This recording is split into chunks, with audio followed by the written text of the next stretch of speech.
Hi friends, ప్రస్తుతం ఒక విషయం స్పష్టంగా అర్థమవుతుంది.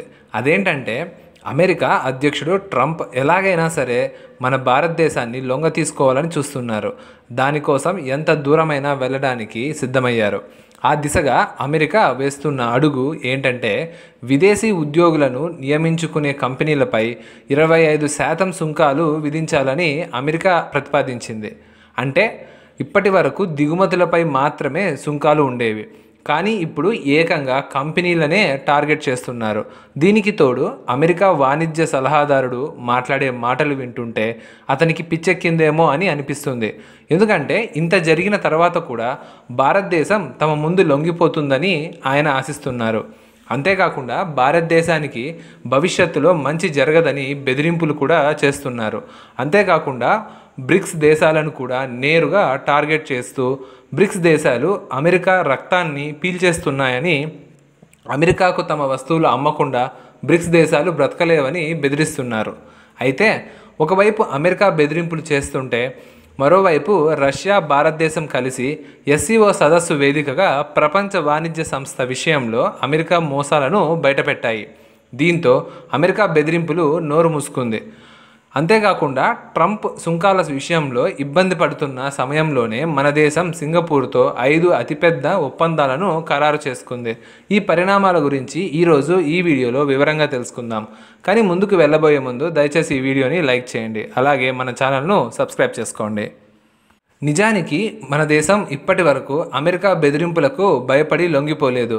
అలాగే ట్రంప్ ఒత్తిడికి తలొగ్గి వాణిజ్య ఒప్పందాలు కూడా చేసుకోలేదు. ఈ విషయంపై అమెరికాలో ఇంకా ఆగ్రహం చల్లారలేదు. ముఖ్యంగా అమెరికా వాణిజ్య సలహాదారుడు మన దేశంపై ఎంత కోపంగా ఉన్నారు అంటే ఆయన మాటలు వింటుంటే ఆయనకు మెదడు పనిచేయడం లేదేమో అని అనిపిస్తుంది. ముందుగా సుంకాల గురించి మాట్లాడుకుంటే విదేశీ ఉద్యోగులను తీసుకునే కంపెనీలపై 25% అదనపు సుంకాలు విధించాలని అమెరికా ఇటీవల ప్రతిపాదించింది. నిజానికి అమెరికా ఇప్పటి వరకు దేశాలను మాత్రమే సుంకాలతో టార్గెట్ చేసింది. కానీ ఇప్పుడు ఆ దేశాల ప్రజలు అమెరికాలో ఉద్యోగాలు చేయకుండా టార్గెట్ చేయడం మొదలుపెట్టింది. అమెరికా తీసుకున్న ఈ నిర్ణయం వల్ల భారత IT రంగం, భారత నిపుణులపై తీవ్ర ప్రభావం పడవచ్చు. గూగుల్, మైక్రోసాఫ్ట్, అమెజాన్ వంటి పెద్ద పెద్ద టెక్ కంపెనీలలో లక్షలాది మంది భారతీయులు పనిచేస్తున్నారు. వీళ్ళు అమెరికా ఆర్థిక వ్యవస్థకు శక్తిని ఇవ్వడమే కాకుండా అమెరికా సాంకేతికత ప్రపంచంలోనే నెంబర్ 1 స్థానంలో ఉండటానికి కూడా తోడ్పడుతున్నారు. కానీ ఇప్పుడు ట్రంప్ ప్రభుత్వం 25% పన్ను విధించాలని ప్రతిపాదించడం అంటే మన భారతీయులకు లేదా ఇతర విదేశీ ఉద్యోగులకు ఉద్యోగాలు ఇస్తే భారీగా పన్నులు కట్టాల్సి వస్తుందని అమెరికా నేరుగా కంపెనీలను బెదిరిస్తున్నట్లే. దీనితో అమెరికా విధానాలు అసలు రంగు బయటపడింది.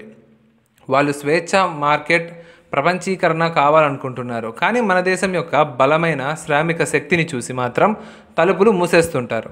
ఒకవేళ ఈ విధానం అమలులోకి వస్తే దానివల్ల ఎక్కువగా నష్టం ఎవరికి జరుగుతుంది అంటే అది అమెరికాకి. ఎందుకంటే అక్కడ కంపెనీలు ప్రపంచంలోనే అత్యంత ప్రతిభావంతులైన, నైపుణ్యం కలిగిన, కష్టపడి పనిచేసే భారతీయ IT నిపుణులను కోల్పోవాల్సి వస్తుంది.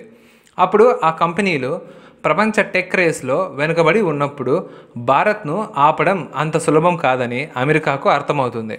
అందుకే మన దేశం ఈ మొత్తం కుట్రను చాలా జాగ్రత్తగా గమనిస్తుంటాయి. ఎందుకంటే అమెరికా ఇప్పుడు కేవలం వాణిజ్య సుంకాలతోనే కాదు, భారతీయుల నైపుణ్యం, ప్రతిభను కూడా టార్గెట్ చేస్తుందని మన దేశానికి బాగా తెలుసు. రాబోయే కాలంలో ఇదే విధానం అమెరికాకు ఆత్మహత్య సదృశ్యంగా మారవచ్చు. ఇది కాకుండా మరో వార్త వింటే అమెరికా వాణిజ్య సలహాదారుడికి పిచ్చెక్కిందేమో అనిపిస్తుంది. ఎందుకంటే ఇంత జరిగిన తర్వాత కూడా అమెరికా భారతదేశం తమ ముందు లొంగిపోతుందని ఆయన ఆశిస్తున్నారు. అంతేకాకుండా భారతదేశానికి భవిష్యత్తులో మంచి జరగదని కూడా ఆయన బెదిరిస్తున్నారు. నిజానికి వైట్ హౌస్ వాణిజ్య సలహాదారుడు పీటర్ నవారో బ్రిక్స్ లాంటి కూటములు ఎక్కువ రోజులు ఉండలేవని, ఎందుకంటే బ్రిక్స్ దేశాలు ఒకరినొకరు అసహ్యించుకుంటాయని వ్యాఖ్యానించారు. అంతేకాదు బ్రిక్స్ దేశాల వాణిజ్య విధానాలను వ్యాంపైర్స్ అంటూ అమెరికా రక్తాన్ని పీల్చేస్తున్నాయని ఆరోపించారు. ఒకసారి ఆలోచించండి, ప్రపంచంపై దశాబ్దాల పాటు తమ నియమాలను రుద్దిన IMF, ప్రపంచ బ్యాంక్ వంటి సంస్థల ద్వారా పేద అభివృద్ధి చెందుతున్న దేశాల ఆర్థిక వ్యవస్థలను అణిచివేసిన అమెరికా ఇప్పుడు బ్రిక్స్ లాంటి పెరుగుతున్న కూటమిని చూసి భయపడి ఇలాంటి పిచ్చి పిచ్చి మాటలు మాట్లాడుతుంది.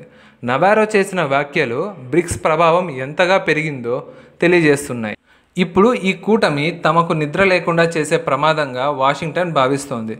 భారత్, రష్యా, చైనా, బ్రెజిల్, దక్షిణాఫ్రికా ఇంకా కొత్త సభ్య దేశాలు కలిసి ఒక ఆర్థిక వ్యూహాత్మక కూటమిని నిర్మించాయి. ఇప్పుడు అమెరికా దాన్ని తన ఇష్టం వచ్చినట్లుగా విడగొట్టలేదు, అణిచివేయలేదు. మరో ముఖ్యమైన విషయం ఏంటంటే, ఒకవైపు అమెరికా బెదిరింపులు చేస్తుంటే మరోవైపు రష్యా, మన దేశం కలిసి ఎస్సీఓ సదస్సు ద్వారా WTO విషయంలో అమెరికా మోసాలను బయటపెట్టాయి. దీంతో అమెరికా బెదిరింపుల నోరు మూసుకుంది. రష్యాలో జరిగిన ఈ ఎస్సీఓ సదస్సులో మన దేశం ఒక అడుగు ముందుకు వేసింది. దానితో ఇకపై ప్రపంచ వాణిజ్యం అమెరికా ఆదేశాల ప్రకారం జరగదని స్పష్టమైంది. ప్రపంచ వాణిజ్య విధానాలను పరిష్కరించే అత్యున్నత సంస్థ అయిన WTO అపిలేట్ బాడీని వెంటనే పునరుద్ధరించాలని భారతదేశం స్పష్టంగా చెప్పింది. నిజమైన ఆట ఇక్కడే ఉంది. ఈ అపిలియేట్ బాడీ పని చేయకపోతే అమెరికా తన ఇష్టం వచ్చినట్లుగా దేశాలపై సుంకాలు విధించవచ్చని, ఎవరూ దానిని ఆపలేరని అమెరికాకు బాగా తెలుసు. కానీ భారతదేశం ఎస్సీఓ వేదికగా ఒక సమస్యను అందరి ముందు పెట్టి అమెరికా అహంకారాన్ని నేరుగా సవాలు విసిరింది. వాషింగ్టన్తో ఏకీభవించడం లేదన్న ఒకే ఒక కారణంతో ఏ దేశాన్ని అణిచివేయకుండా ఒక సరళమైన, పారదర్శకమైన, వివక్ష లేని ప్రపంచ వాణిజ్య వ్యవస్థ అవసరమని మన దేశం చెప్పింది. భారతదేశం, రష్యా రెండూ కలిసి ఈ అంశాన్ని లేవనెత్తాయి. దానితో ఎస్సీఓ దేశాలు ఐక్యత కూడా కనిపించింది. అంతేకాకుండా ఆసియా, గ్లోబల్ సౌత్ ఇకపై అమెరికా వాణిజ్య నియంతృత్వాన్ని భరించలేవని నిరూపించబడింది. అంటే అమెరికా పదే పదే బెదిరించిన మన దేశాన్ని లొంగదీసుకోవాలని చూస్తుంటే మరోవైపు మన దేశం ఎస్సీఓ, WTOల ద్వారా ప్రపంచానికి ఒక సందేశం పంపుతుంది. అదేంటంటే, భారతదేశం ఇకపై నియమాలను పాటించే దేశం కాదు, నియమాలను రూపొందించే దేశం అని. అంతేకాదు, ట్రంప్ సుంకాల గురించి ఆందోళన పడుతున్న సమయంలోనే మన దేశం సింగపూర్తో 5 అతిపెద్ద ఒప్పందాలను ఖరారు చేసింది. ఈ ఒప్పందాల ద్వారా భారతదేశం, సింగపూర్లు ఆర్థిక సహకారాన్ని కొత్త శిఖరాలను చేర్చడమే కాకుండా రాబోయే రోజుల్లో బిలియన్ల కొద్దీ డాలర్లు పెట్టుబడులు కూడా భారతదేశానికి వస్తాయి. నిజానికి గత 7 ఏళ్లుగా సింగపూర్ మన దేశంలో అతిపెద్ద FTI పెట్టుబడిదారుగా ఉంది. ఇప్పుడు ఈ కొత్త ఒప్పందాలతో ఈ భాగస్వామ్యం మరింత బలపడుతుంది. మొదటి ఒప్పందం డిజిటల్ ఆర్థిక వ్యవస్థ, ఫిన్టెక్ సహకారం గురించే. దీనితో భారతదేశ స్టార్టప్లు, యూనికార్న్లకు ప్రపంచ మార్కెట్లో మరిన్ని అవకాశాలు లభిస్తాయి. రెండవది గ్రీన్ ఎనర్జీ, నిలకడమైన ప్రాజెక్టులతో పెట్టుబడులు. దీనితో భారతదేశం యొక్క గ్రీన్ ఎనర్జీ మిషన్ మరింత బలపడుతుంది. మూడవది మౌలిక సదుపాయాలు, స్మార్ట్ సిటీ అభివృద్ధికి సంబంధించిన ఒప్పందం. ఇందులో సింగపూర్ టెక్నాలజీ, భారతదేశం యొక్క స్కేల్ కలిసి పెద్ద మార్పులు తీసుకొస్తాయి. నాలుగవది షిప్పింగ్ లాజిస్టిక్స్ సహకారం. దీనితో ఆసియన్ దేశాలలో భారత్ వ్యాపారం మరింత వేగవంతం అవుతుంది. ఇక ఐదవది నైపుణ్యాల అభివృద్ధి, విద్యా భాగస్వామ్యం గురించి. ఇది భారతీయ యువతను ప్రపంచ స్థాయి శిక్షణ, ఉద్యోగాలతో అనుసంధానం చేస్తుంది. అంటే ఒకవైపు అమెరికా ఒత్తిడి, సుంకాల, రాజకీయాలు ఉంటే మరోవైపు మన దేశం యొక్క ఆచరణాత్మక దౌత్యం ఉంది. ఈరోజు మన దేశం ఆసియాను కలిపే వంతెనగా మారింది. వీడియో ఇంతే ఫ్రెండ్స్. ఈ వీడియో మీకు నచ్చినట్లయితే లైక్ చేయండి, షేర్ చేయండి. మరిన్ని ఇన్ఫర్మేటివ్ వీడియోస్ కోసం ఛానల్ని సబ్స్క్రైబ్ చేసుకోండి. Thanks for watching.